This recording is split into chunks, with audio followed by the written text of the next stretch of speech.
Albino Santos de Lima nasceu dia 18 de abril de 1982 em Maceió, no estado de Alagoas.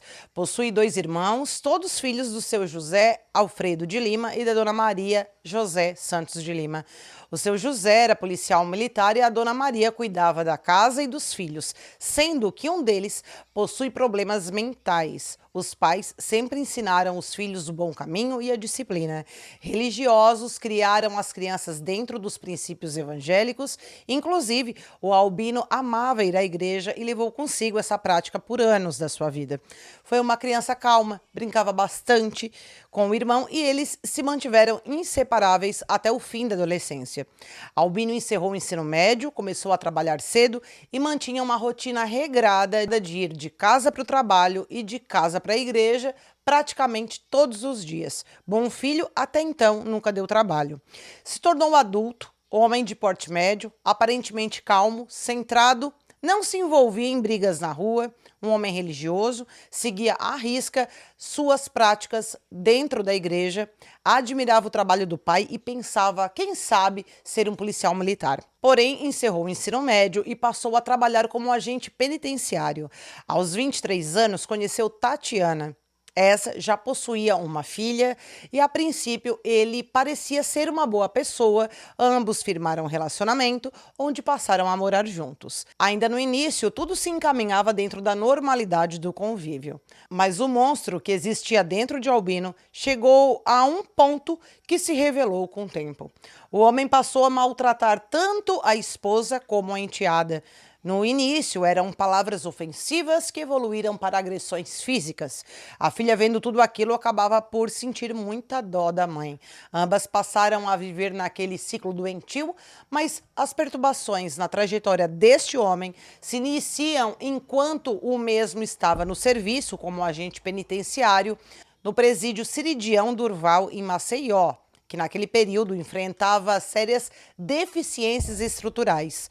Relatórios de inspeções como o Conselho Nacional de Justiça destacaram problemas como superlotação, insalubridade e falta de iluminação nas celas. Além disso, a Secretaria de Ressocialização e Inclusão Social regulamentou o uso de aparelhos eletrônicos nas unidades prisionais devido à capacidade elétrica limitada. Permitia apenas alguns equipamentos eletrônicos por módulo e, diante disso, alguns agentes pediram ajuda a uma mulher que morava próxima do local onde eles trabalhavam, próxima ali do presídio, e ela, por sua vez, deixava com que os funcionários deixassem água gelar em sua geladeira. Esta mulher possuía uma filha muito bonita, uma guria de cabelos escuros e com apenas 13 anos, uma adolescente. Mas com o passar dos dias, essa guria acabou chamando sem querer a atenção do perverso Albino e o bicho malandro passou a frequentar a casa dela sob a desculpa de usar a geladeira da família. Rapidamente passou a elogiar a adolescente, chamando-a de anjo, pedindo para namorar com ele, e ela, por sua vez, obviamente, recusou o pedido de namoro. Mesmo assim, o Albino fazia de conta de que ela não disse nada. Passou a contar aí para os colegas dele que tinha um relacionamento com essa menina, espalhando essa mentira para todos do presídio. A mãe da guria chegou a confrontá-lo, pedindo para que o mesmo parasse, mas não adiantou.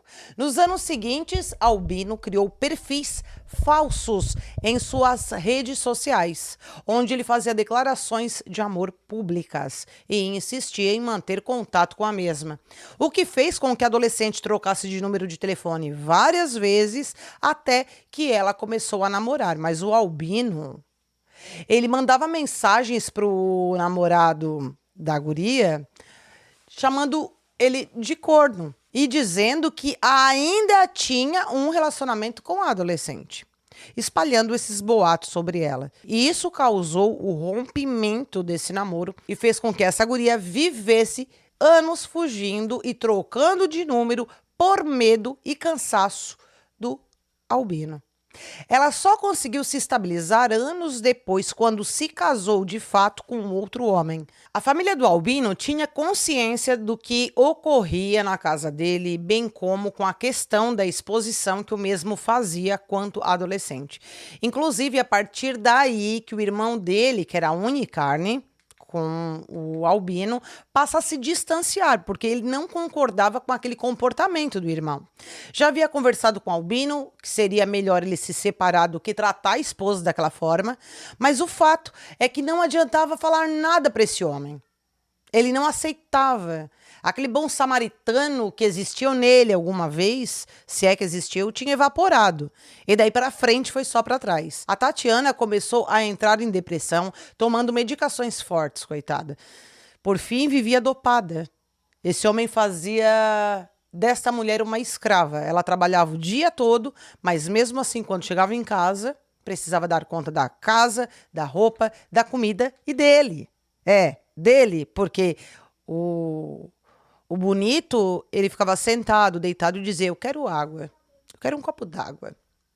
E ela tinha que buscar. E se ela não buscasse, ela apanhava. A comida tinha que ser servida no prato para ele e entregue onde é que ele estivesse. Onde ele quisesse comer, essa mulher tinha que entregar ali o prato feitinho para esse ser. A casa também tinha que estar impecável, e ai dela se não deixasse tudo bem limpo. Certa vez, o cachorro fez xixi na sala. O Albino, possesso, obrigou a mulher a lamber a urina do cachorro. E essa, por vez, se negou a obedecer. E aí pronto, o pau fechou. O Albino não gostava de ser contrariado.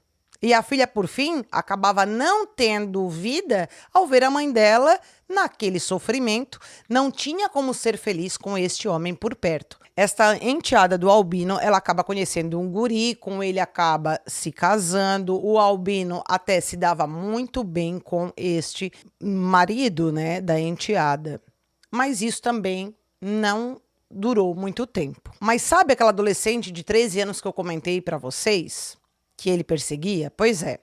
Passou mais de uma década, a guria já casada, mas o Albino não deixava ela em paz. Em 2019, ele foi além de qualquer limite. Ele conseguiu o número de telefone do marido dela e enviou mensagem para o homem dizendo que estava com saudades da namorada dele e pedia para que ele dissesse a ela que ele estava com saudades, tipo, dá um recado aí.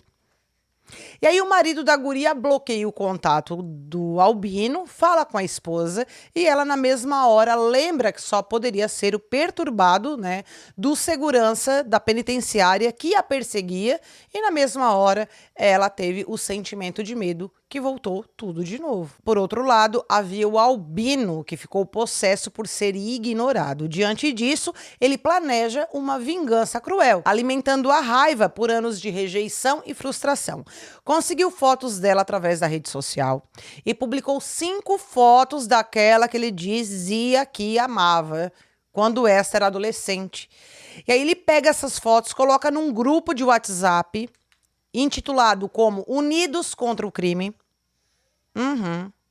E além das fotos dela, ele pega mais uma foto de uns guris, onde o intuito mentiroso dele de alertar as pessoas, acusando a guria que ele perseguia falsamente de envolvimento com criminosas. E entre essas imagens estava uma que aparecia a tatuagem das costas da jovem, nitidamente marcante e claramente reconhecível. Ele colocou em grupos de WhatsApp falando que as novinhas ficavam olhando e investigando a casa das pessoas e o apartamento, bem como elas se comportavam. E aí, quando ela tinha conhecimento do pessoal, ela passava as informações para aqueles guris lá da foto, que ele intitulava como criminoso. E assim que esses guris recebiam essas informações dadas pelas novinhas, eles invadiam os locais e roubavam as pessoas. Ele não apenas expôs a imagem da guria, como colocou a vida dela em risco. Quando essa guria fica sabendo das fotos que estavam circulando em meio a grupos, do qual ela era taxada como criminosa, ela pensou por bem que seria melhor ir até a delegacia, onde ela registrou um boletim de ocorrência, contou toda a história que ela tinha desde os 13 anos. Logo, a polícia convocou o Albino a prestar esclarecimentos. Mas este homem, ele se defende dizendo que não fez nada daquilo. Claro, o telefone dele o quê? Foi clonado. Mandar mensagem para ela? Imagina!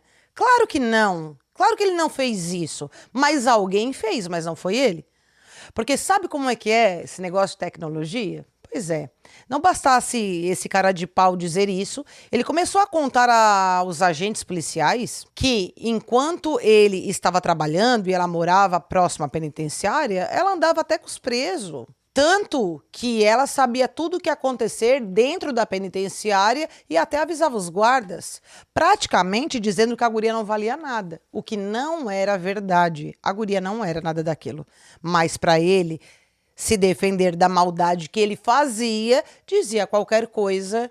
E o pior, de um modo firme e convincente. Quem ouvia ele falar até pensava que era verdade. Mas esse caso ficou por isso mesmo. Por quê? Porque não foi dado seguimento ao boletim de ocorrência. Não foi dado continuidade depois dos 6 meses por parte da vítima. Enquanto isso, o Albino continuava a vida de casado, onde a voz dele é que imperava. E claro, ir à igreja, que ele não faltava por nada. Quem olhava era um santo, tá? Mas certo dia, o Albino, ao ir pedir perdão dos seus pecados durante o trajeto da igreja, ele foi assaltado. Diante disso, o seu José, o pai do Albino, que havia já nesse período se aposentado como policial militar, ele achou por bem emprestar a pistola calibre 380 para o filho, da qual não estava devidamente registrada como de uso pessoal. Lembrando que essa arma nem deveria ter sido repassada, muito menos para as mãos do filho dele, que nem sequer tinha porte de arma. E foi assim que, volta e meia, o Albino estava com a arma na mão. A arma que era do pai dele aposentado. E foi assim que ele adquiriu essa arma. Certo dia, Tatiana, ao sair do trabalho, foi surpreendida pelo marido que foi lhe buscar. Ao vê-la, ele entregou para ela uma sacola, eu não lembro se foi, acho que foi da Marisa. Quando ela abriu essa sacola, ela até levou um susto, né? Porque ela achava que era um presente para ela, mas para a tristeza dessa mulher, ali dentro tinha uma arma, uma algema e uma balaclave. Os dois se direcionaram até o ponto de ônibus para irem para casa. O transporte chega, eles entraram, até que, quando eles estavam no local ermo, cheio de mato, ele pede para o motorista que parasse e mandou a Tatiana descer, que eles iriam para um canto. Ela achou aquilo tudo muito estranho, ficou com medo, sentiu um negócio ruim, sabia do que este homem era capaz. E aí o que ela faz? Ela decide enfrentar e não descer. Ela não desce do ônibus. Seguiram até a parada onde ela residia. E ele disse para ela, se tu contar alguma coisa para alguém, tu vai ver o que eu vou fazer contigo. Mas assim que ela chega em casa, ela acaba contando para a família dele e dela, incluindo a filha e o genro, do qual é aquele que eu disse para vocês que o Albino se dava muito bem. Esse guri, ele mal acreditava no que ele ouvia. Por quê? Porque ele tinha uma ótima imagem do Albino. Ele não imaginava que o Albino era aquele monstrinho que de fato era. Por quê? Porque a mulher dele não contava nada sobre o padrasto e o que ele fazia. Mas a partir do momento que mãe e filha contam para ele o que ocorria ali, esse guri passou a defender a sogra e a esposa e foi contra o Albino. E a partir daí o Albino já não se agradou mais do guri. E depois deste evento, a Tatiana achou por bem pedir o divórcio, separar do Albino, mas não era tarefa fácil se separar desse homem. Não era fácil tirar ele de dentro de casa. Logo, o negócio era tocar calmante para dentro mesmo, Afinal, ele era completamente estúpido, agressivo e perverso. Em 2018, Albino acaba sofrendo um acidente de moto, onde acabou se machucando bastante, inclusive ficou afastado do trabalho a receber do INSS. Precisava de ajuda de alguém que tinha força para poder ajudar ele a tomar banho. Foi onde ele decidiu ir para a casa dos pais. E o irmão dele, que também morava na residência, passou a ficar mais isolado, evitando o contato com o Albino. Foi nesse momento que a Tatiana aproveitou que o Albino foi morar com os pais dele, passaram um tempo lá até melhorar, que ela consegue se divorciar. E aí o genro dela, para poder apoiá-la, ele passa a morar na casa com a sogra. O Albino dá uma melhorada, ele não para de perturbar esta mulher, a ex-esposa, ele não dava trégua. Ainda continua procurando, ameaçando tanto a mulher quanto a enteada, bem como a ex-sogra, a mãe da Tatiana, que era cadeirante. Jurava acabar com a vida delas caso Tatiana arrumasse outro. 4 meses após a separação, ele rondava a casa da ex-mulher, esperando que algum homem saísse lá de dentro, o que nunca ocorreu. Mas ele cismava e colocava cada vez mais medo na ex-mulher, que por bem achou melhor buscar ajuda da polícia registrando o ocorrido. O bicho malandro, assim que foi intimado, deu uma boa acalmada, mas justificou aos policiais que estava passando por um momento muito difícil de divórcio, o acidente que ele sofreu, a dificuldade por estar afastado, que não estava recebendo INSS, e por outro lado, a Tatiana sentiu que a vida lhe deu uma chance, por isso o divórcio acaba saindo em 2019. E foi neste mesmo ano que este homem passa a caçar pessoas comuns num raio de 270 metros de onde ele morava, no bairro Petrópolis, tá?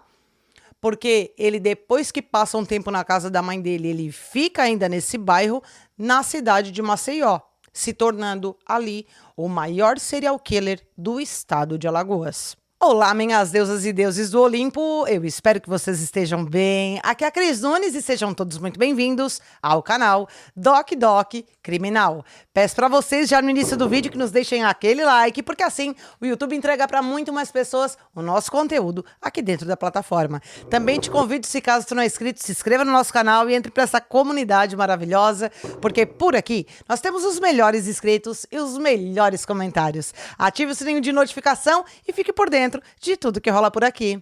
E o caso de hoje eu espero que vocês gostem. Eu trouxe a maior quantidade de informações possíveis e quem me forneceu grande parte dos materiais foi a nossa querida doutora Hannah Seltan, que faz parte dessa comunidade. Vocês a conhecem muito bem, ela é advogada criminalista, uma das melhores do país e também apresenta alguns casos no canal Investigação Criminal. Por vezes, também ela conta casos criminais em suas redes sociais. Então eu já indico vocês a seguir essa mulher nas redes sociais dela, da qual a gente vai deixar o link aqui embaixo. Portanto, fica aqui o nosso agradecimento em nome de toda a comunidade para com a doutora Hannah Seltan, essa deusa ruiva. Agora, dado todos os recados da missa, vamos para o caso.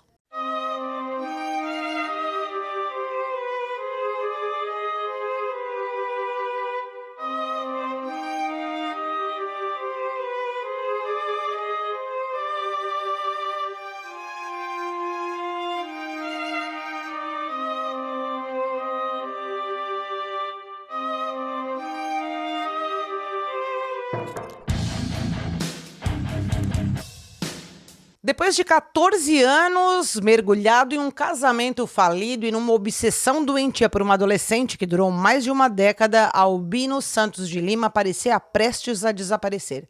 Após a separação e ficar por uns dias na casa dos pais, ele volta para a região onde morava, Chan da Jaqueira, na parte alta de Maceió, como eu havia dito na introdução, em um raio de 270 metros da própria casa, ele soltou o monstrinho que havia nele. A primeira vítima, Genilda Maria da Conceição, de 71 anos, uma idosa tranquila, no dia do crime, 6 de fevereiro de 2019, estava junto a um neto de 10 anos no bairro Chã de Jaqueira. Não houve discussão entre Albino e Dona Genilda, nem ao menos contato. Ambos não tinham nenhuma ligação sequer. Albino saiu de casa, encapuzado, armado, com a pistola do pai. A senhora não representava nenhum tipo de ameaça a ele. Porém, algo incomodou o agente penitenciário que estava afastado. O comportamento da mulher que ele julgou como inadequado, que para esse senhor da justiça decidiu tirar ela desse mundo. E foi com total frieza que ele disparou um único tiro certeiro e a matou na mesma hora. Dona Genilda, sem ter cometido nenhum roubo, nenhum rastro. Apenas a morte e ela jogada no chão. O netinho, atônito, com a avó caída e em silêncio na rua, naquele momento, o sentimento de arrependimento deste homem passou longe da cabeça dele. Albino descobriu que se sentia poderoso ao fazer aquilo. O bairro de Chã Jaqueira ficou em choque. Logo, se comentava sobre a idosa morta com um tiro no peito. Na frente do neto de 10 anos de idade, a comunidade clamava por justiça e foi aí que a investigação começou de uma forma precipitada e profundamente falha. Ninguém imaginava que Albino era responsável pelo disparo e logo ele mesmo julgou que podia continuar a tirar a vida de quem ele se sentia no direito ou alguém o incomodava. Até que no dia 20 de outubro de 2019, Alisson Santos Silva, de 34 anos, saiu para passear com seu cachorro pelas ruas de Maceió. O que deveria ser uma caminhada tranquila transformou-se em uma tragédia. Albino Santos de Lima se aproxima de Alisson, saca a arma e dispara friamente. O crime ficou sem solução. A morte de Alisson marcou uma escalada de violência de Albino, que a partir de então passou a agir com mais audácia, deixando menos pistas e desafiando as autoridades. Passou a estudar suas vítimas, sabia horários que elas cumpriam, o que costumavam fazer. Sozinho, ele usava balaclava, tentava se disfarçar, cometia crimes durante o dia, mas em horário com pouco ou nenhuma movimentação de pessoas, geralmente pela manhã e cedinho. Passado um pouco mais de um mês do último assassinato, Albino fez outra vítima. Dia 29 de novembro de 2019, por volta da 1h da tarde, Marcelo Lopes dos Santos, de 29 anos, foi brutalmente assassinado no conjunto Jardim Petrópolis 1, em Maceió. Ele foi alvejado com tiros na cabeça e no tórax, em plena luz do dia, em um crime que chocou a comunidade local. Mas um crime que permaneceu sem solução. Naquele ano de 2019, Albino cometeu mais 3 assassinatos. Um no dia 8 de dezembro, depois 2 crimes no mesmo dia, 23 de dezembro. No ano de 2020, no dia 17 de fevereiro, ele cometeu mais 2 assassinatos. Contra Antônio de Oliveira Melo Neto, 36 anos, e Maria Claudiana da Silva, 35 anos. Após a onda de assassinatos registradas até fevereiro de 2020, Albino Santos de Lima, aos 42 anos de idade, saiu da região de Chã de Jaqueira e foi para o bairro Ponta Grossa morar definitivamente com os pais.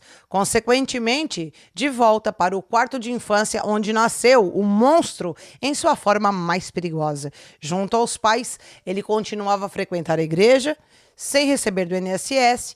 Ainda naquele período que ficou afastado do trabalho, deu seguimento às atividades como segurança particular. Nem parecia que havia feito o que fez, vivia no anonimato, sem chamar atenção, levando uma vida mais simples que poderia. No bairro, passou a frequentar uma igreja batista, na qual era a mesma que a vizinha da frente participava, há muito tempo. Mas essa guria não ia muito com a cara do Albino, não. Ela evitava contato com um homem que passou a frequentar o mesmo templo. Sabia ela o caso dele com a ex-mulher, mas Albino não gostou do tratamento dela, não. Pois ele perguntou algumas coisas sem sentido e ela ignorou, nem mesmo respondendo ao Albino o que ele havia lhe perguntado. Diante disso, ele planeja algo contra a guria, pega o número do celular dela e coloca a mesma em um grupo onde continha vários homens, ou eu posso dizer para vocês que era um grupo só de homens. Ao adicionar a mesma, ele identificou assim, ó, puta fulana de tal, que era o nome dela. E depois do lado vadia. O nome do grupo? Putaria 100%. E não deu outra. Dia 11 de agosto de 2021, por volta das 4h20 da tarde, a guria começou a receber uma porrada de mensagens com fotos, vídeos, gente chamando com dizeres mais baixos que vocês podem imaginar, bem como áudio que ela recebeu, que era de deixar qualquer mulher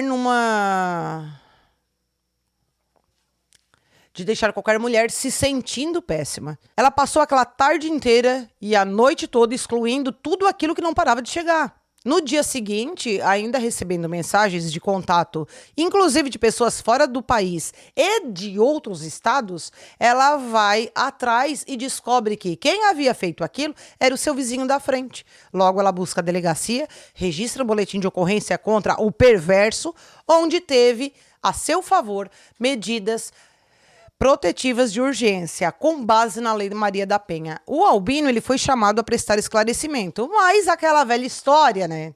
Que ele já estava bem acostumadinho a dizer: clonaram o chip do meu telefone. Já aconteceu várias vezes, por isso que eu troco de número. E foi assim. Deu-se, né, continuidade desse processo.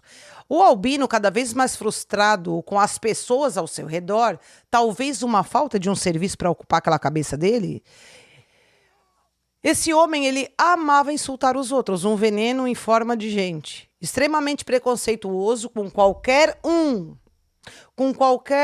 outra pessoa que não fosse da religião dele. Ele se incomodava principalmente com o centro de Umbanda que tinha próximo da casa dos pais. Porque ele não suportava o som do batuque, esse xarope do caramba. Ele não suportava nada. Aí ele vivia na janela, cuidando da vida dos outros. Chegou a fazer uma denúncia alegando som alto em plena 4h da tarde, tá? Ele reclamava de tudo, era assim mesmo. A polícia foi até o local e verificou que o som não estava alto. Aquela informação que eles receberam não era verdadeira. O Albino, irritado porque o plano dele não deu certo, ele mesmo resolve prejudicar os outros. Aí no dia 7 de agosto ele faz o quê? Vai lá e corta um pneu de um carro com faca. Sendo que o proprietário do veículo era frequentador da casa de Umbanda. Não satisfeito ainda, no dia 14 ele faz a mesma coisa, só que dessa vez com 3 veículos que estavam estacionados naquela rua, sendo 2 deles que estavam em frente à Igreja Batista, que o Albino frequentava. E essa rua aí, ela ficava numa pracinha. E eles conseguiram a imagem que mostrava que o responsável por ter cortado os pneus dos carros era o querido, né, do Albino, aquele anjo, que foi chamado na delegacia.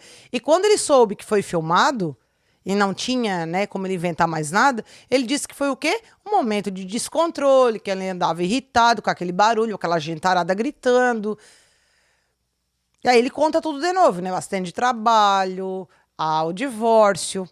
E ele estava em tratamento médico, psiquiátrico.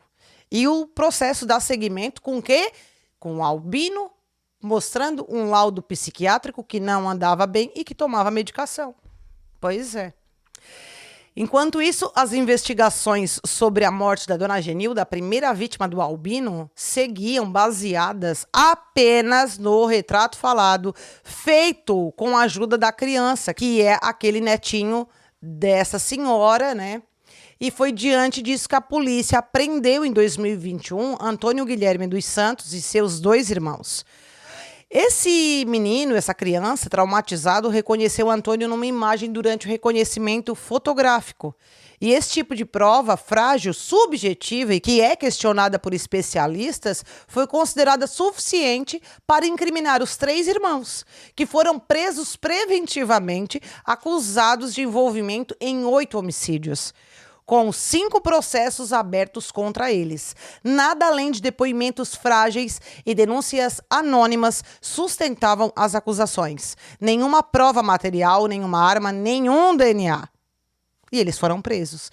Enquanto o Albino estava cometendo uma série de assassinatos desde 2019 e 2020, ele jamais foi investigado de forma ativa.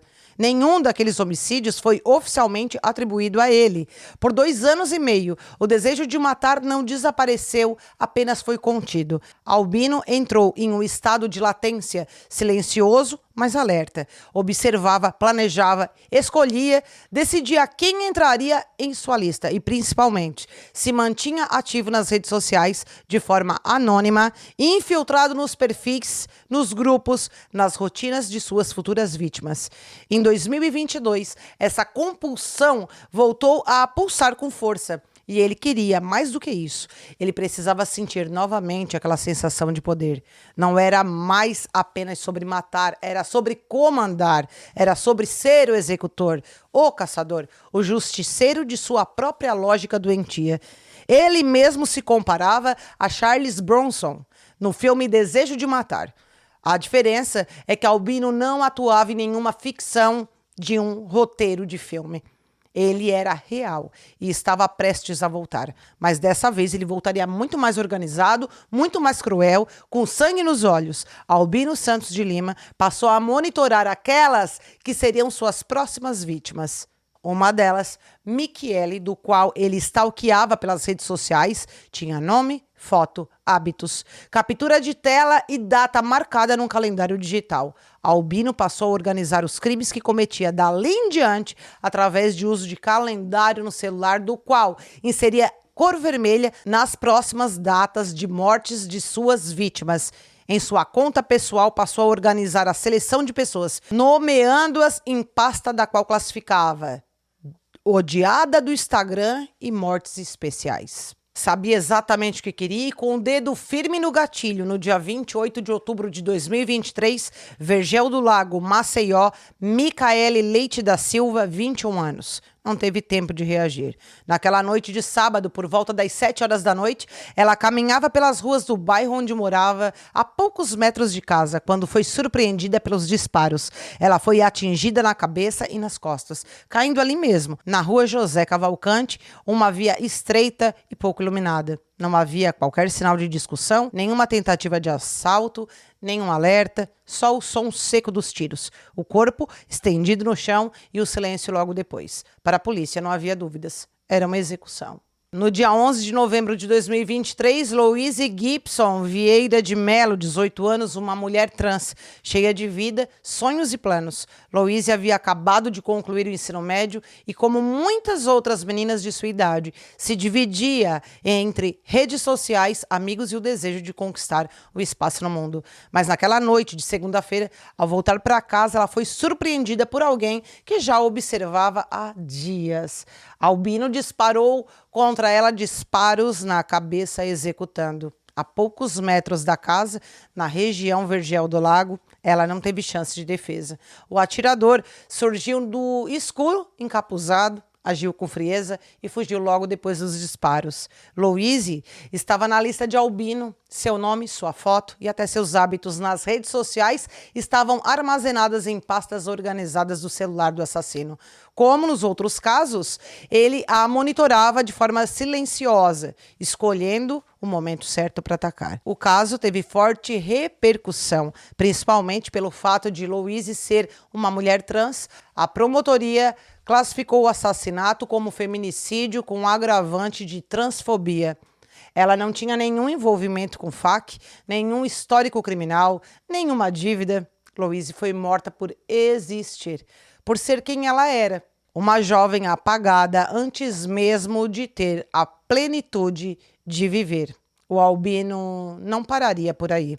Beatriz Henrique da Silva, 25 anos, foi assassinada na madrugada de 15 de dezembro de 2023, no bairro da Ponta Grossa, em Maceió.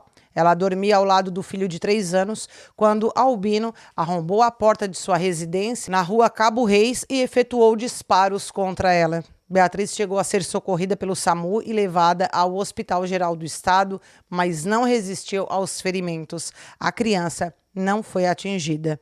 Débora Vitória Silva dos Santos, 21 anos, e o namorado John Lennon Santos Ferreira, de 20 anos, trabalhavam como ambulantes.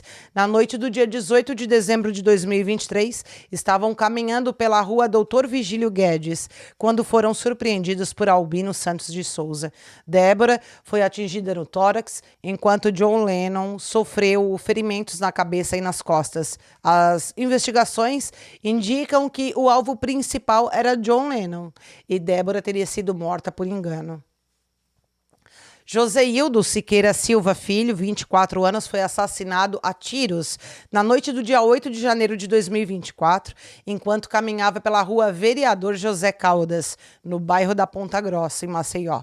Próximo à Praça Santa Teresa, morador da Vila Bregel e atuando como um ambulante, Joseildo foi surpreendido por Albino Santos de Lima, que efetuou disparos atingindo cabeça e pescoço. Depois, Tamara Vanessa da Silva Santos, de 21 anos, foi assassinada na noite de 8 de junho de 2024, no bairro Vergel do Lago, em Maceió. Natural de Messias, na região metropolitana da capital alagoana. Tamara preferia ser chamada pelo segundo nome. Na ocasião, ela estava acompanhada de um casal quando foram surpreendidos por disparos de fogo. Todos foram socorridos no Hospital Geral do Estado, mas apenas Tamara não resistiu aos ferimentos. Emerson Wagner da Silva, 17 anos, era um daqueles jovens que inspiravam orgulho. No bairro da Ponta Grossa, todos o conheciam como um apelido carinhoso, Emerson do Corte. Ainda adolescente, ele já comandava a própria barbearia, um espaço que ele começou na calçada de casa e virou referência entre os jovens da comunidade. Com tesoura nas mãos e talento no olhar, Emerson não era apenas um barbeiro, era um símbolo de esforço, de esperança e de futuro. Emerson tinha uma namorada e certo dia viu um homem entrar na casa da namorada, seguiu o suspeito, que fugiu, mas o alcançou. Junto com um amigo, confrontaram um homem que se tratava de Albino. Porém, o lindo não gostou de ser questionado e, com o ego ferido, decidiu se vingar. Na noite de uma sexta-feira, 21 de junho de 2024, Emerson saiu com um amigo na tranquilidade da Vila Santa Maria, mas foi interrompido a tiros. Era por volta das 10h55 da noite quando o guri foi atingido. Os primeiros relatos falavam em latrocínio, um suposto assalto, mas a verdade por trás do crime era muito mais sombria. A morte de Emerson não foi apenas uma perda para a família, foi um golpe em toda a comunidade que enxergava o guri como um reflexo de um caminho diferente. Ele não era envolvido em crime, ele não devia nada a ninguém, ele apenas teve coragem de questionar o que havia de errado e pagou com vida. Ana Clara Santos Lima, de apenas 13 anos, era uma menina doce e cheia de sonhos. Naquela noite de sábado, do dia 3 de agosto de 2024, ela havia saído para comprar pão em uma padaria próxima à sua casa, no bairro Vergel do Lago. Ao retornar, percebeu que estava sendo seguida por um homem. Desesperada, correu e tentou fugir e refugiar-se na casa de um vizinho, invadindo o local em busca de proteção. Infelizmente, o criminoso a alcançou e assassinou essa guria com 2 tiros na cabeça, enquanto ela estava sobre a cama do quarto. Ana Beatriz Santos Tavares, de apenas 13 anos, era uma menina cheia de vida e sonhos.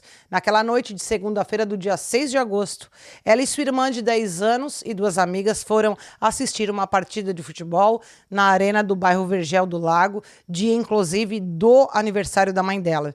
Ao retornarem para casa, no bairro de Leveda, foram surpreendidas por um homem que as perseguiu. Ana Beatriz foi atingida com um tiro na cabeça e não resistiu aos ferimentos. A comunidade ficou profundamente abalada com o ocorrido. A perda de uma menina tão jovem e cheia de sonhos trouxe à tona a necessidade urgente de medidas eficazes para proteger as crianças e adolescentes. A equipe de investigação, liderada pelo delegado Gilson Rego Souza, da DHPP, passou a intensificar os trabalhos após a série de assassinatos registrados em Maceió entre 2023 e 2024. E foi no dia 17 de dezembro de 2024 que o nome por trás de tantas mortes ganhou um rosto.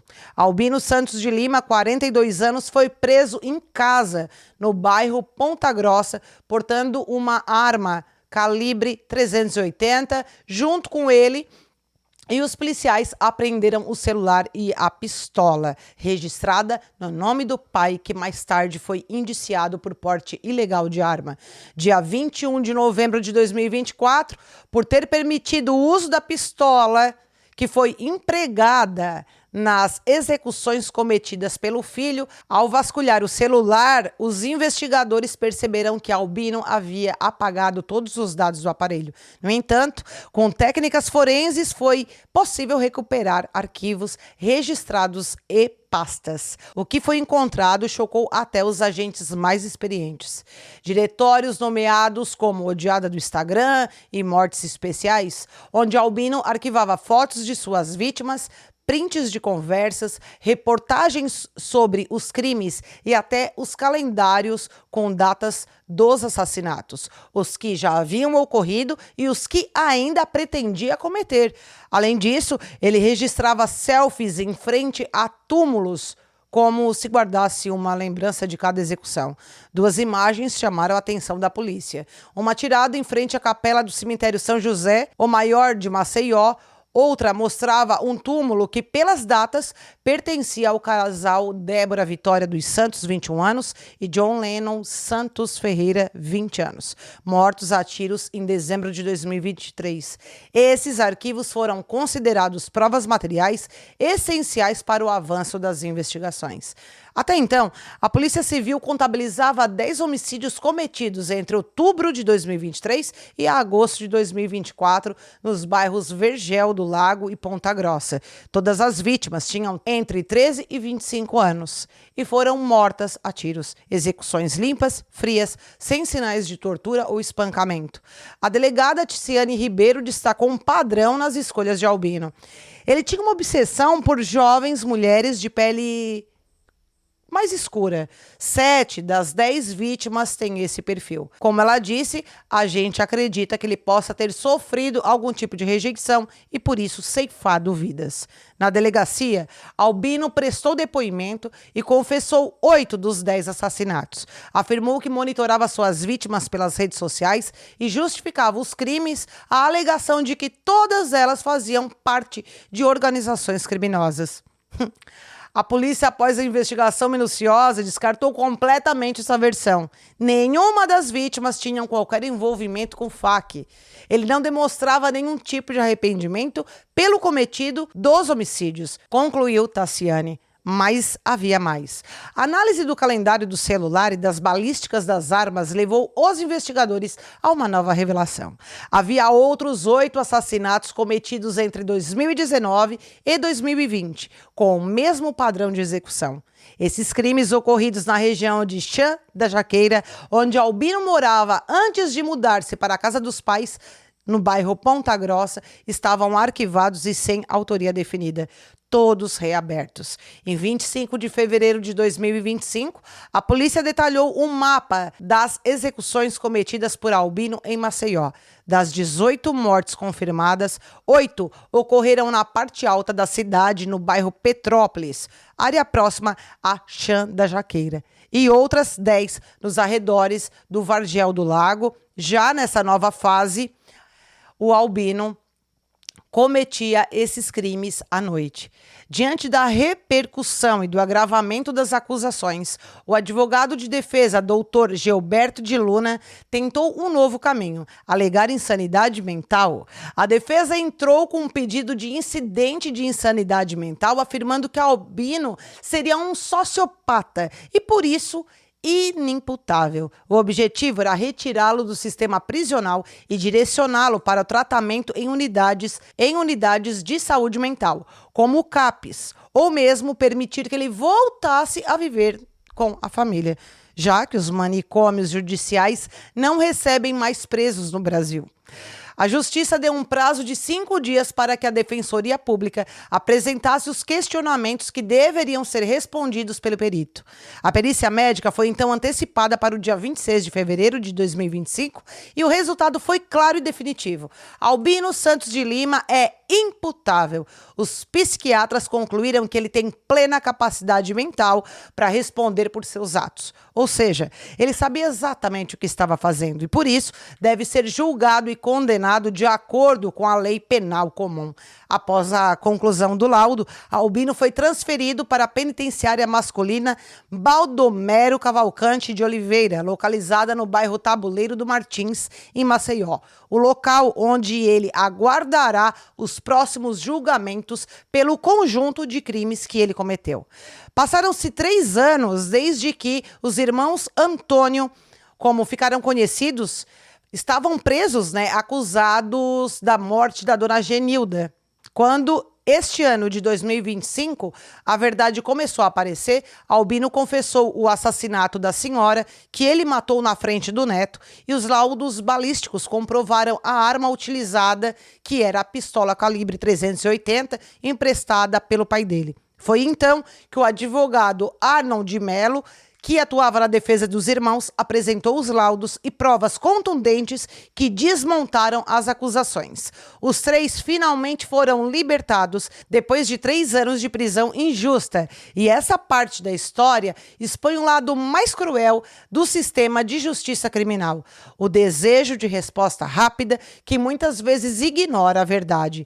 Quanto à morte de Alisson Santos da Silva, de 34 anos, a segunda vítima de Albino, que foi tratado como sem solução, a polícia reabriu as investigações. Reanalisaram as câmeras de segurança que registraram o momento em que Albino executa Alisson. As imagens foram cruciais para a investigação, onde pelo menos 5 testemunhas reconheceram Albino como autor dos disparos. Confrontando com as evidências, Albino confessou o assassinato de Alisson.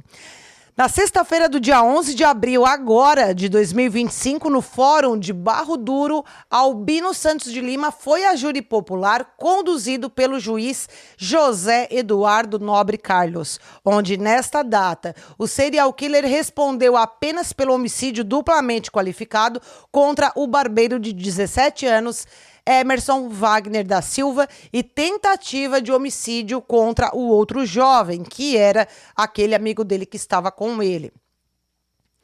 Foi ouvido a vítima que sobreviveu ao atentado, bem como a ex-companheira do réu, a Tatiana, que deu detalhes da relação infernal que ela vivia com Albino. Alegou ela que ele era agressivo e que ela viveu um relacionamento abusivo. E por fim, o genro dela, que confirmou o comportamento agressivo de Albino, contou que percebeu que a sogra estava passando por situações que não eram normais e que ela vivia dopada 24 horas por dia e que a esposa dele estava indo para o mesmo caminho, até o ponto que teve a coragem de contar a ele que era agredida. Além disso, ele que conta, o evento lá do xixi de cachorro, que o réu mandava a esposa lamber. Albino foi ouvido, disse que estava portando arma de fogo no momento do crime, que tanto o Emerson quanto o guri que estava ali iria o matar. E por quê? Porque eles estavam com uma faca e para se defender ele atirou. Bem historinha para boi dormir, tá, gente? Enquanto a defesa feita pelo Dr. Gilberto Luna alegou que ele agiu em legítima defesa e disse que o cliente demonstra insanidade mental. Falou da seguinte forma, que primeiro o cliente foi atacado, procurado, seguido e 2 pessoas o procuraram e ele reagiu e matou essas pessoas. Não tem nenhuma relação com outros casos que ele matava as vítimas, as mulheres. Isso foi um caso típico de legítima defesa. Ele foi seguido. E aí, com medo de ser morto, ele matou. E pelo transtorno de ansiedade dele, depressão, qualquer pessoa fica muito agressiva, com medo das coisas. E ele ficou com medo de morrer, então ele matou esse pessoal aí. Entenderam, gente? É por aí o caminho. Por outro lado, a promotoria, que tinha como promotor o doutor Tiago Riff, pediu a condenação máxima do réu. O Conselho de Sentença pediu a condenação máxima pelos crimes, que aconteceu no mesmo dia. 21 de junho de 2024, sustentando a tese de homicídio duplamente qualificado por motivo fútil e que dificultou a defesa da vítima, que culminou com a morte de Emerson Wagner da Silva. Já com relação do outro rapaz, a acusação do Ministério Público de Alagoas foi a tentativa de assassinato, também levando em consideração das duas mesmas qualificadoras. Os jurados acataram a tese de acusação e o Albino, o serial killer de Maceió, foi condenado a 37 anos, 1 mês e 15 dias de prisão nesse julgamento. O promotor Thiago Riff também destacou que esta foi a primeira condenação de Albino Santos de Lima, o que vai servir de referência para os próximos júris, nos quais ele sentará também no banco dos réus.